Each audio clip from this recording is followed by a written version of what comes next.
AKD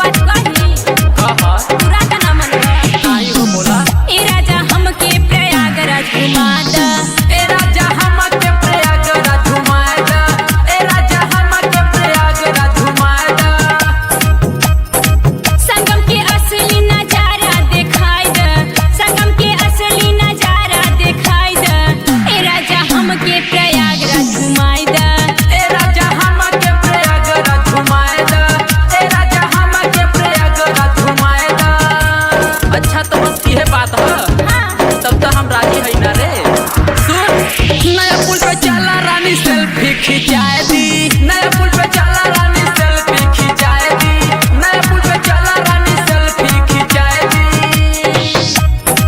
चला नहड़िया से सड़िया की नादी चला नहड़िया से सड़िया की नादी ए गोरी तोहा के प्रयागराज घुमाए दी ए गोरी तोहा के प्रयागराज घुमाए दी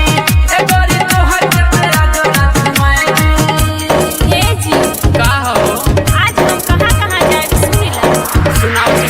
जय भारत गन सोनार के दुकनिया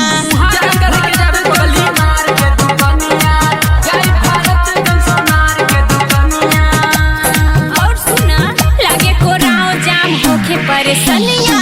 लगे कोराव जाम होके परेशानियां लगे कोराव जाम होके परेशानियां। अच्छा तो हमके पता है कि कोराव में जाम लगेला लेकिन प्रयागराज जिला बड़ मशहूर जिला पगली तो के दिखिया बराही में रोड कुल जगह घुमाई आई सुन लाले लाले लहंगा मंडा रोड से दियाई लाले लाले लहंगा मंडा रोड से दियाई लाले लाले लहंगा मंडा रोड से दियाई। और सुन रामनगर सिरसा में शॉपिंग कराई रामनगर